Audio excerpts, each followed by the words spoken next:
Primer dato quizás alarmante tiene que ver con la participación, ¿o crees que la situación de las lluvias termina siendo determinante justamente en el flojo electorado final que tuvo la contienda en Buenos Aires? La lluvia influyó un poco, el viernes fue una cortina de agua, hubo barrios como Matadero, 170 milímetros, Liniers, 150 milímetros. Siguió lloviendo el sábado mucho y el domingo salió el sol, estaba fresco. Bueno, mucha gente después del encierro decidió salir, pero la explicación es que se vino votando poco, en Chaco en la mitad, en Santa Fe la mitad, en San Luis, Salta, Jujuy 60%, se está votando poco.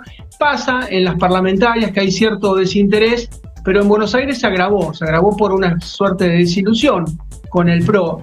Hablábamos con Sergio al mediodía, con Julián a la noche, con Noelia, con Marisol, hablábamos de las encuestas y decíamos, cuidado con las encuestas porque hay unas 40 encuestadoras de las cuales 25 o 30 están contratadas por el gobierno y las encuestas contratadas por el gobierno dan ganador a Santoro. Es raro, vos cuando compras una encuesta que realmente te dicen que ganás vos.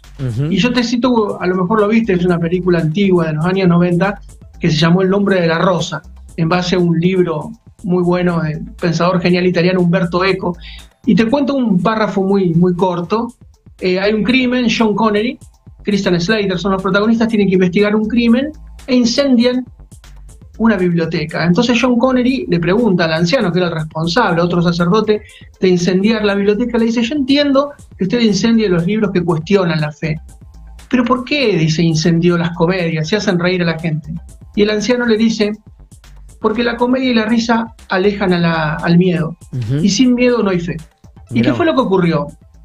Que para que haya fe tiene que haber miedo, y el miedo fue Santoro. Y las encuestas, y esto fue estratégico, y esto fue genial, daban a Santoro mucho más alto de lo que estaban. Es decir, el oficialismo pagaba encuestas para que dijeran que iba a ganar Santoro, porque era el discurso que necesitábamos. Cuidado con el lobo, cuidado con el lobo, cuidado con Santoro, en este caso, cuidado con el toro.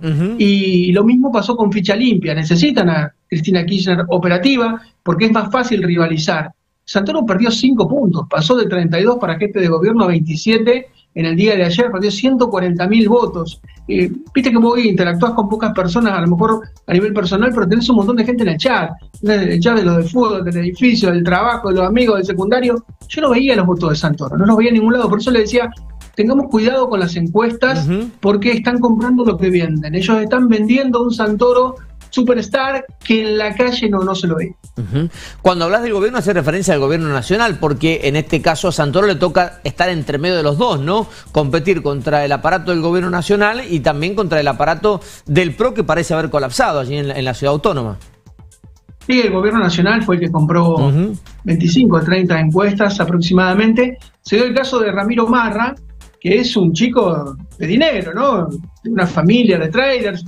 Ayer regaló $10.000, por ejemplo, y armó un búnker y salió a comprar encuestas y nadie se las vendió. Y fue a hablar con todos, y nadie quiso hacerle una encuesta a Santoro. A Marra, que terminó siendo una elección muy mala.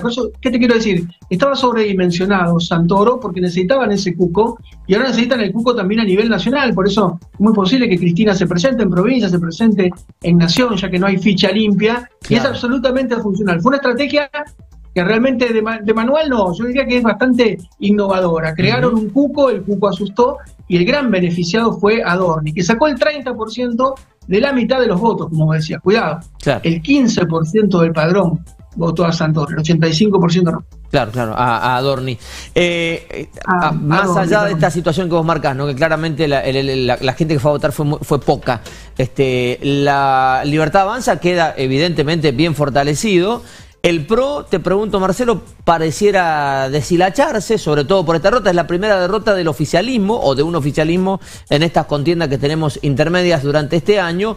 ¿Y cómo crees que queda el peronismo? Que si se lo puede vincular a Santoro, claramente representa una parte por lo menos, aunque es un hombre que viene del radicalismo. Y el peronismo viene de 6 derrotas. Viene de perder feo en Santa Fe, donde ganó por escándalo el gobernador Puyaro. Viene de salir tercero en Salta, en Jujuy. Viene de perder por paliza en San Luis, también en Chaco, por 20 puntos, y ahora pierde en Buenos Aires, en la capital federal. Ahora vienen posiblemente en septiembre más chances porque con el gobernador Kicillof, desdoblada la elección y con los varones del conurbano, tenga más chances, pero el peronismo también se tiene que replantear que se ha convertido, así como el PRO, un partido de Capital Federal, el peronismo en un partido de la provincia de Buenos Aires. Viene de 6 derrotas muy, muy feas. Y con respecto al oficialismo, bueno, ha quedado de alguna manera en pie la que estaba cuestionada, que era Karina Milei, que venía de enhebrar una serie de derrotas y con lo de ayer ha quedado refrendada. Lo que ahora se espera es, bueno, ver qué pasa con los Cristian Retondo, con los Guillermo Montenegro, con los Diego Santilli, dirigentes que estaban cerca del garrochazo, ¿no? De agarrar la garrocha y pasar del otro lado. Ayer fue muy claro Manuel Adorni cuando dijo, los invitamos uno por uno. No va a haber un acuerdo de cúpulas, un acuerdo partidario. El que quiera venir a militar con nosotros es bienvenido. Claro, lo que sí pareciera, Marcelo, y para cerrar, que ahora tiene la pelota, la Libertad Avanza, ¿no? Y decide a quién abrirle el juego. Quizás hasta hace un tiempo atrás se especulaba con un Macri empoderado. Bueno, pareciera no ser así a partir de ahora. Macri cometió un montón de errores, pero muy, muy breve. Primero, desdoblar, pensando que se iba a desnacionalizar. Desde que se elige jefe de gobierno porteño, De la Rúa fue jefe de gobierno y presidente, Macri fue jefe de gobierno y presidente, Rodríguez Larreta fue jefe de gobierno y candidato, no fue Aníbal Ibarra porque tuvo el desastre de Cromañón, todo se nacionaliza, desde que hay una serie de canales, y ese fue otro de los errores. Macri pensó que estando en La Nación Más, en TN, en América 24 alcanzaba. Cuando vos sumás todos los canales de noticias tenés el 10% de la audiencia, el 90% no lo ve. Entonces esa campaña de redes fue mucho mejor, la de La Libertad Avanza, que una campaña de medios más tradicional. Fue un gran error desdoblar, fue un gran error la estrategia, y fue un gran error pensar que pesa tanto la corrupción, y con esto ya te cierro. Él pensó que con ficha limpia la gente se iba a decidir, y esto ya se vio en los 90, cuando había enormes casos de corrupción, pero como la economía estaba estabilizada, se votaba el menemismo. Pasó con el kirchnerismo, cuando había enormes casos de corrupción, pero la gente votaba el kirchnerismo porque la economía estaba estabilizada, y acá pasó lo mismo. Al haber estabilizado la economía, está la denuncia de Libra, está la denuncia de ficha limpia, pero pesa más la economía.